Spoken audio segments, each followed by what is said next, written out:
All right, so how's it going, everybody? My name's Brad. I was invited graciously by the creator of the M3 network here, Mr. Harris McGrade, to really be a part of the network and like to branch out into the independent and art house film / cinema area of discussion. So I'm really excited to bring this podcast to you guys because I guess we can say a little bit about me. Just graduated from TCU, where I went with Harris. That's how we became connected, and I studied filmmaking there, and really sort of throughout college worked on my own independent projects with many of my other classmates. That's really where my intensive start in film production kind of began.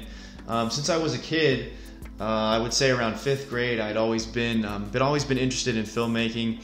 Ever since I saw The Dark Knight, which of course everyone in our popular culture really recognizes that as a groundbreaking film, and it really is. And for me, what stuck out to me was when I watched it as a kid, it combined, one, on the surface level, my favorite avenue of storytelling, I think at the time, which was comic books, with sort of cinema on a grand scale. And from there, I really went into the special features of that disc. And I still recall, when I was 10, 11 years old, being absolutely fascinated by the behind-the-scenes process, listening to Christopher Nolan talk about, really what went into making the film. And I think from there, it sort of hit me with a crystal clear, clarity, basically, that this is what I really wanted to do. And this was the sort of art form that I really saw as the most, the most visceral, the most evocative of emotion, at least in me. And I just felt that, for my own artistic expression, I think that is the lens that I wanted to put my art out. So from there, like I said, I really studied filmmaking. I started doing mostly screenwriting at this point, and I had a little shitty camcorder that I made a couple movies on with my good friends from home. So, long story short, that's kind of my interest in filmmaking. And so from there, really in college is when I went deeper with a lot of my roommates, a lot of my friends at the time in the filmmaking sort of circles that we had, and really branched out into, again, what I want to make this channel really about, which is independent film, art house film, foreign films, things that in the United States and the West, you could say, don't really get a lot of recognition and love from people, besides obviously in people like myself, people in different communities online and stuff like that, and of course professional filmmakers themselves really cherish these films. And I think it's something important that I know myself, I can't stop talking about these things sort of all day. My friend Liam behind the camera can attest to that. We talk about films and filmmaking pretty much all day. So I couldn't really, when Harris asked me to be a part of the network and have a show focused around that, I couldn't have been more excited, and I'm very happy to be bringing you this content. So I really wanted to kind of lay out, one, where kind of my tastes are at, just so you guys as an audience kind of get an idea, and then I'll kind of break down a couple of the series, if that's a word, that I wanted to bring to this channel that I think would be interesting. So for one, I would say that my favorite filmmakers, I guess you could say, of all time, would probably be people like Stanley Kubrick, Ingmar Bergman, Andrei Tarkovsky, of course, and Akira Kurosawa. I think that those 4 gentlemen rather, are really the titans of world cinema. And of course, you have countless others that have impacts and styles and deep things to say, like all of these guys. But at least for me personally, those are who, out of everything that I've seen, really do reach the pinnacle of cinema. And I think that Kubrick being American, Ingmar Bergman being Swedish and kind of Western European, Tarkovsky being Russian, and Kurosawa being Eastern Japanese, I think that really sort of encompasses the world cinema the world cinema sort of as a broad worldview, or a broad overview rather. And I don't know, I think I identify these as sort of a Mount Rushmore type of thing of cinema. But you have others in there, people, unfortunately all of those gentlemen are now passed. But you have others, the modern, at least for me, the modern day favorites are, people like Martin Scorsese. My personal favorite, I would say, working director, at least in sort of the abstract art film area, would be Lars von Trier. But people like Gaspar Noé, a little more mainstream filmmaker here, but like Denis Villeneuve, someone less so, but still has pretty good name recognition, like Yorgos Lanthimos. Sorry I butchered the name there. It's Greek and it's difficult. But guys like these are really my favorites. Oh, and of course he's kind of made his own. He's really made his own sort of take on the blockbuster cinema.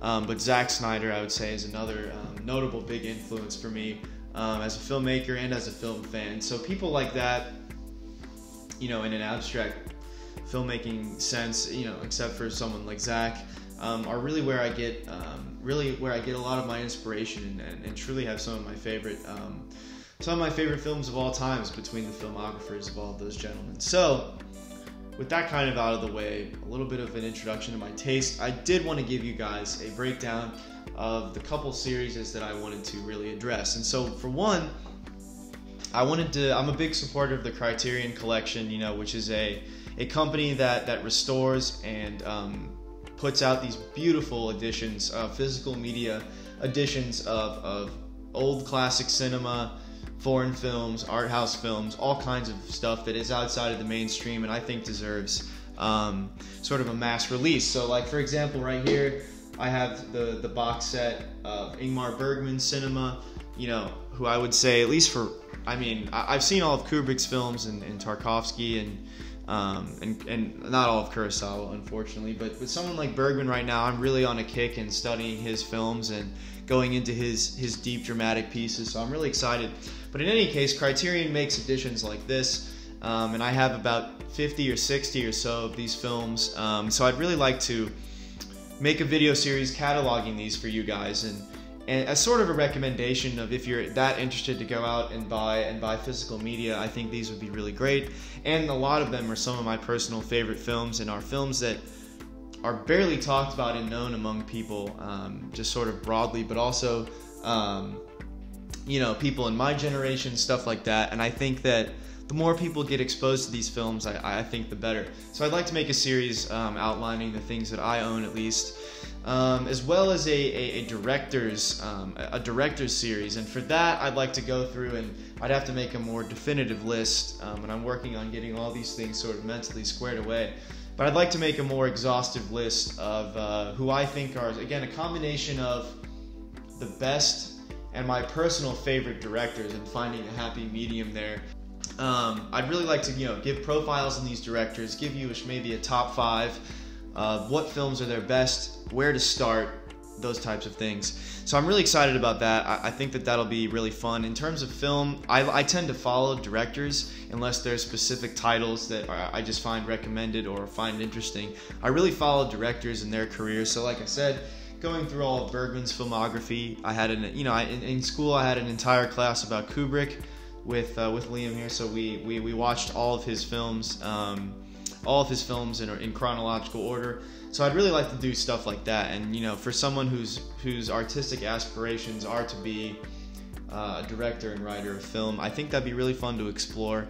And again, I just love to I love to talk ad nauseum about film and filmmakers. So really looking forward to that. And finally, the next big series, and this is the one I'm probably most excited for, is the watch. I'm calling it the watch list right now.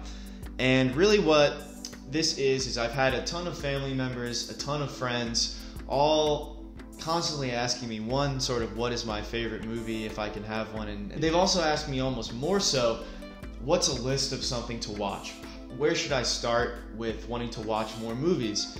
And I think there's not a better way to do that than go through my entire collection of DVDs, along with my roommates, our combined collection of probably something like 500 DVDs, and really curate a really solid list, because I think that not only my collection, but I think something that would be most useful is to combine and try to find a happy medium of what are some of objectively the best films of all time. Hopefully I've seen a lot. I mean, I'm gonna try to, everything that I recommend I hopefully will have seen, but if there's something I know just through word of mouth, that's really good, I'll also throw that in there. But in any case, I want to combine, again, what is objectively the best films of all time with a cross-reference of things that I own, things that I've seen, and movies that I think that, even if they're less talked about, still go in the running for some of the best films of all time. So again, I'd like to make a pretty big list, maybe 100, 150 movies, and really break down for you guys what I think is a definitive watch list that I would give to someone, whether they're just kind of starting out or if they've seen kind of a lot of the movies in our sort of cultural zeitgeist that are considered the best.